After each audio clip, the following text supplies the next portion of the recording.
Thank you, Senator. Senator Hueso. Thank you, Madam President. I rise in support of SB 4.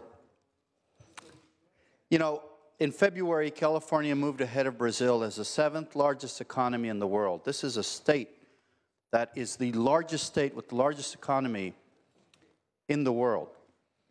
Brazil has 180 million people. California has 38 million. California has a larger population than Canada, and Canada is able to provide for their, California has a larger economy than Canada. And we have almost equal population, very similar in size, much larger in economy, yet Canada could provide for their population's health care, universal health care for Canadians. I think when you start creating excuses and saying all the reasons why we can't do anything, that's somebody that doesn't want to solve a problem. We have a solution on the table. We should move it forward. We should work together as a body to move it forward. We have a whole class of workers out in the fields. We all know California's power comes from the agricultural industry. We also know that that industry would collapse without migrant workers. We know migrant workers are out there, a lot of them undocumented, providing long hours on the fields, hard work, making sure our economy is thriving, making sure that we eat healthy foods. The food that comes from the agriculture economy and those undocumented workers is the lifeblood of the state. But we don't respect those workers. We don't pay them adequately. We don't provide their families with health care. We want to change that in California because we can afford to change that. We can make those changes. But it's about us rising today and say, how can we do this? Yes, we have access problems in our state, but we're working to solve them. And it's very disappointing to me to hear members talk about how we need to increase access, yet voting against measures that increase access. Bill after bill after bill. A bill that increases access, no. A bill that increases access, no. Yesterday, we had a bill that increased access, Marty Block's bill. And there were a lot of no's on that bill. Some people talking about access, voting no on access bills. I wish we would have more action and less words and less debate. Yeah, let's debate the merit of these bills, but let's also act on them. Let's rise up to the occasion and take care of the people of California. People should come first in the state. People, let's take care of our people. Let's take care of Californians. They deserve health care. This bill will accomplish that. We can fix the problems with our state, but people need to come to the table to do that with solutions, not just talk. Senator Hall. Excuse me, Madam Chair, Madam President, and members, thank you for the opportunity to speak. You know, I spoke on this floor a few weeks ago. Some of our friends from the right had a fantastic resolution supporting the president or asking the president of the United States to move comprehensive immigration reform. And I spoke on this floor and I said, absolutely, I'm a supporter of that resolution. In fact, I was very excited to know that my friends from the right proposed that resolution. And I also said, just as much as they're happy and willing to advance a resolution asking and calling for the president to move on comprehensive immigration reform, I also challenged them. And I said, just as I'm supporting this, I hope that the same excitement that the members were using to advance a resolution is demonstrated when we ourselves on this body of this floor have to advance legislation to do exactly what they were calling the president to do here in California. And I hope with that excitement and that vigor that my friends to the right, when they propose that resolution, are present today. And there is not a hint of hypocrisy for show and play in our statements on this floor because California deserves better. California deserves more. And our most vulnerable population here in California deserve even the more. When I was in my fraternity, we had a saying, a poem that we used to recite. It was called Excuses. It says, excuses are tools of the weak and incompetent, used to build monuments of nothingness. Those who excel in it seldom excel in anything else. Excuses, tools of the weak and the incompetent, used to build monuments of nothingness. Those who excel in it seldom excel in anything else. This is California. We are not a Senate and a state of incompetence. We're not a state and a Senate of weakness. We're the 7th largest economy in the world, ladies and gentlemen. 38 million residents, the leader of this great union. And we deserve to be the leader in providing for the most vulnerable in our state. And so with your excitement and your vigor that you supported a resolution calling for the President of the United States of America to push and advance comprehensive immigration reform, you have an obligation. You are on the record. You are on the record for asking for the very thing that you're saying you will not support today. Excuses. Excuses. And so I ask my colleagues to join me in supporting SB 4 to take care of the most vulnerable in our population, to provide reasonable care for those without a voice and those without the help that they need to make sure their lives are survived in this great state. Thank you. Senator Huff. Thank you, Madam President. Members, well, if excuses are the tools of the weak and incompetent, then we have a weak and incompetent president because he campaigned upon immigration reform, highest priority. He controlled both houses of Congress. And what did that yield us? Excuses. Therefore, given the axiom presented by the previous member, he must be weak and incompetent. But having said that, we do struggle with these problems. What happened to healthy families? What happened to Dent-A-Cal? I think we had a very articulate discussion that we have cut back some critical services, and so there's not a one-size-fits-all here, but let's not be calling names about weak and incompetent. Let's solve the business of the day. Does this really give increased access? I would argue that it's a problem, as has been articulated already, when we give more people chits that say they can get health care, but they can't really get it because we don't reimburse the doctors. We don't reimburse the dentists. So we're getting a declining source of health providers. We can feel real good about providing care to more, but they can't get access. So that would be called a Pyrrhic victory. I'm not supporting this today. Let's get some real health care reform. Let's get real immigration reform. That's not a hollow challenge. That's a real call. And we're with you on that. But one goes before the other. Senator Lara, please close. Members, thank you for the robust discussion. Again, assuring that the California legislature truly is the most deliberative body in our nation. In California, we lead, members. Let's not be afraid to do that today. And I'm not going to let some of the members get away with confusing two different things. Two different things to justify your no vote today. Medical rates are important. They provide access, and we should address this issue. The issue of providing our undocumented immigrants with access to health care is also important. And we are trying to find that solution here today. You know, we should not let some of the folks in our esteemed body here, our esteemed colleagues, try to confuse two different things. You know, the answer to some of their solution, to their solution is do nothing. Do nothing at all.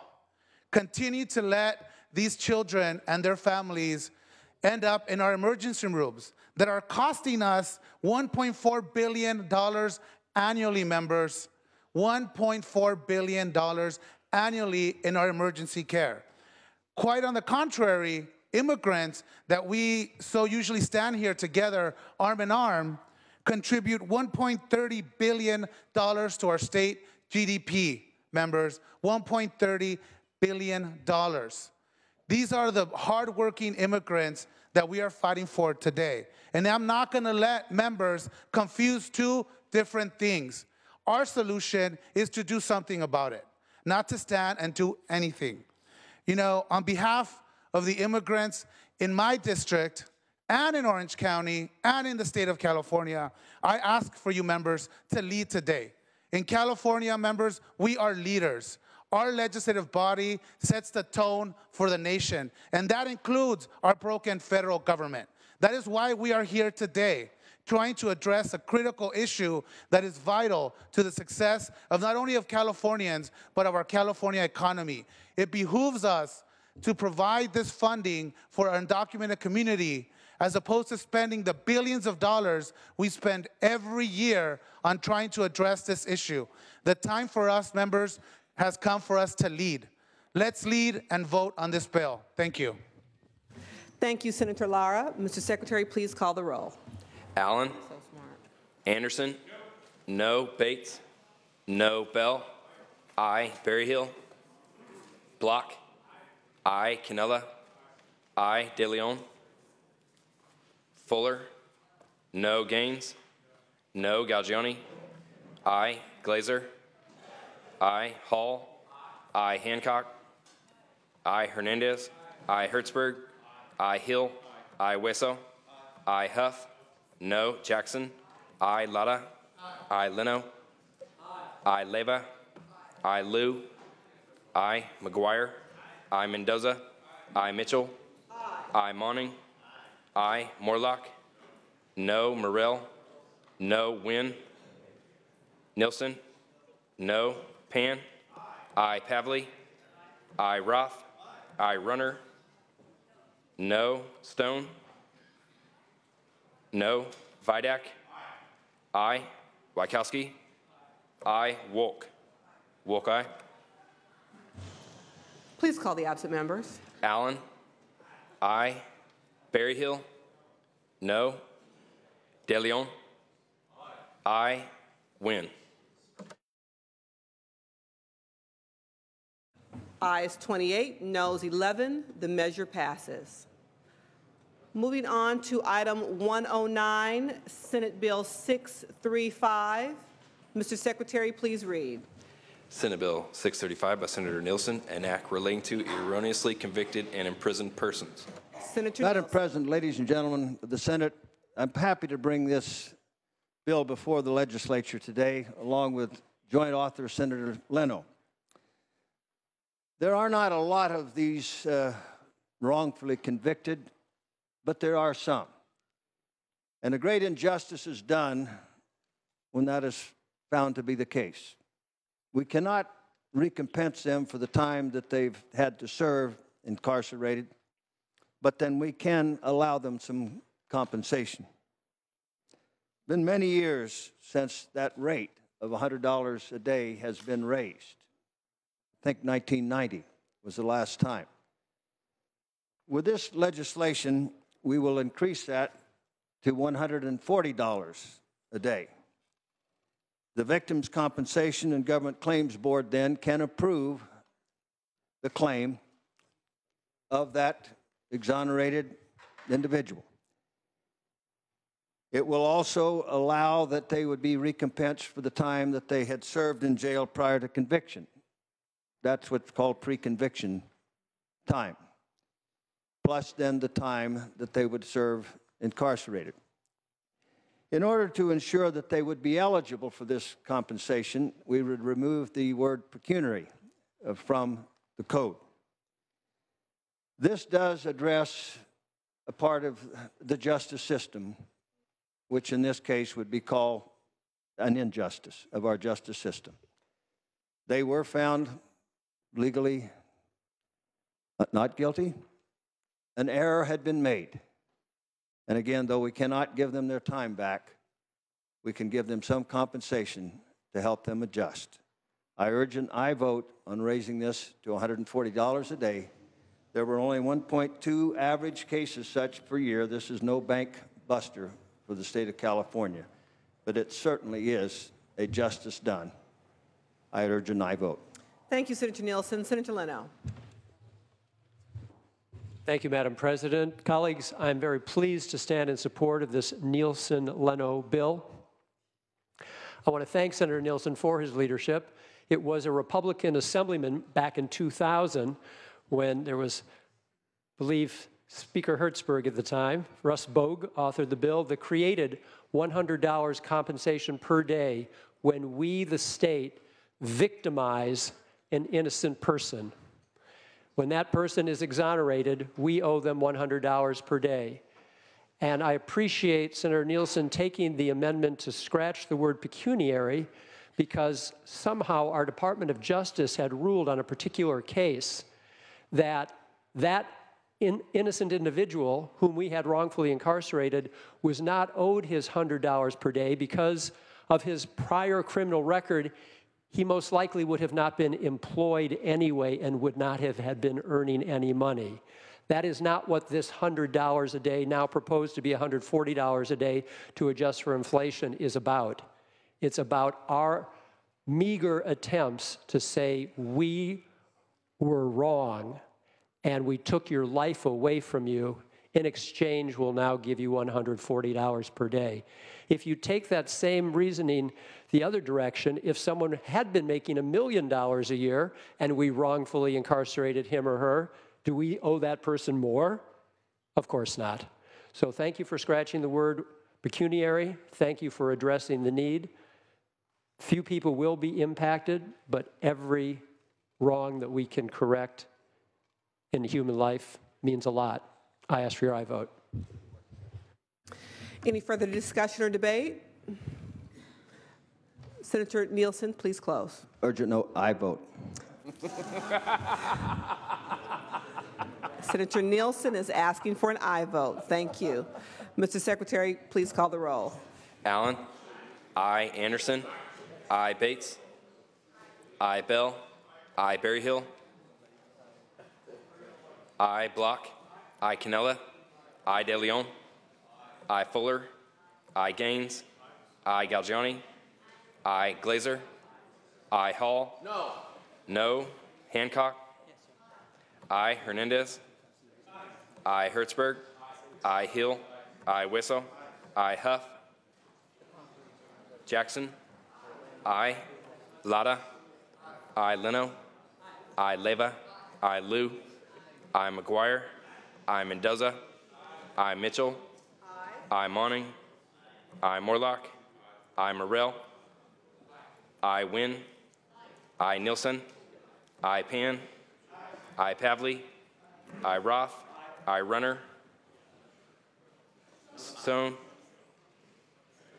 Stone. Aye. Vidak. Aye. Wykowski. Aye. Wolk. Wolk, aye. Hall, no to aye. Call the absent members, please. Huff. Aye. Runner. Runner, aye. Ayes 40, no 0. The measure passes. Colleagues will return to third reading file order. File item 88, Senate Bill 579. Senator Jackson. Pass on file.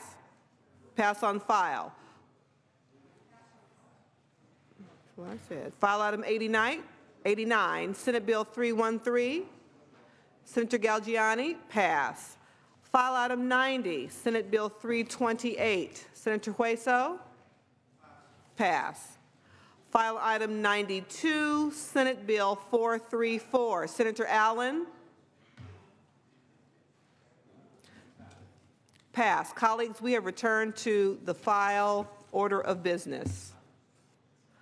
File item 93, Senate Bill 710. Senator Galgiani is ready. Secretary, please read. Senate Bill 710 by Senator Galgiani, an act relating to joint exercise of powers and declaring the urgency thereof to take effect immediately. Thank you, Senator Madam Chair and Galgiani. members.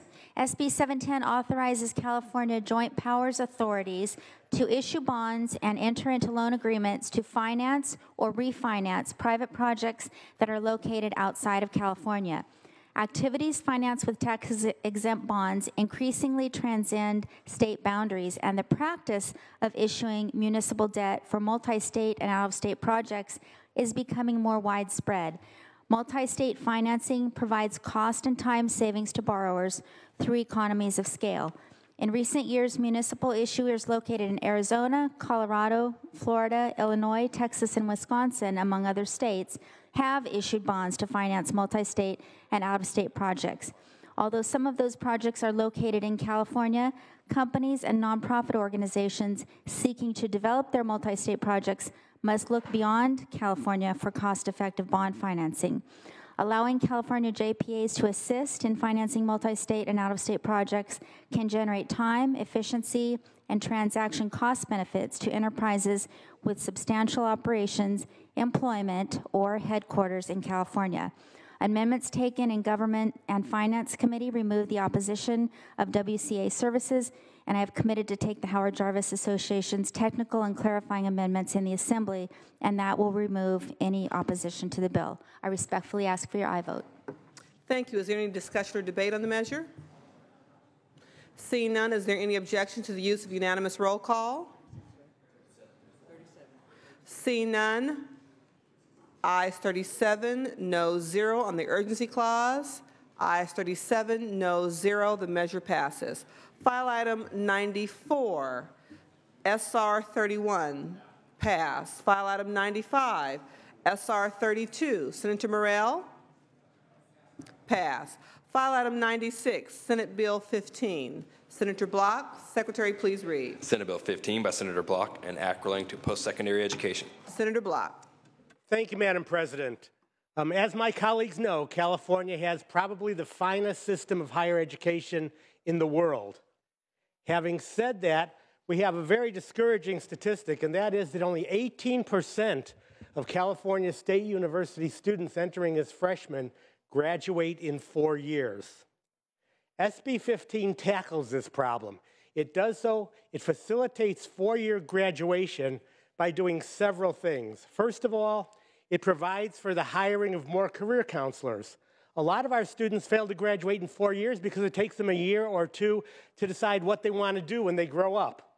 With more career counselors, hopefully they can more quickly identify the field that is right for them. Secondly, it provides the hiring of more academic advisors, because even once students realize what they want to do when they grow up, they sometimes take the wrong courses to get there. Academic advisors will help them get to the goal more effectively and efficiently. And thirdly, and most importantly, it provides for the hiring of more faculty, not just any faculty, but faculty to teach the bottleneck courses, courses identified by individual campuses as being the ones that slow down a student's progress to graduation. In addition, SB 15 calls for the provision of 7,500 more Cal Grants to help those students who can't graduate in 4 years because they need to spend much of their time working. It also provides a $4,500 cash incentive grant that has been shown in other states to work to add additional motivation to students to get out in 4 years. Additionally, it rejects a proposed 11% cut to Cal Grants at private nonprofit institutions. We recognize that our private nonprofits help the CSU and UC to process the number of students we need to get bachelor's degrees in a timely fashion to help drive California's economy. The benefits of SB 15 are many. For the individual students, if they graduate in 4 years instead of 6, they save approximately $150,000 when you look at both the education costs and the earnings they'll be making in those first 2 years out. So individual students, $150,000 benefit.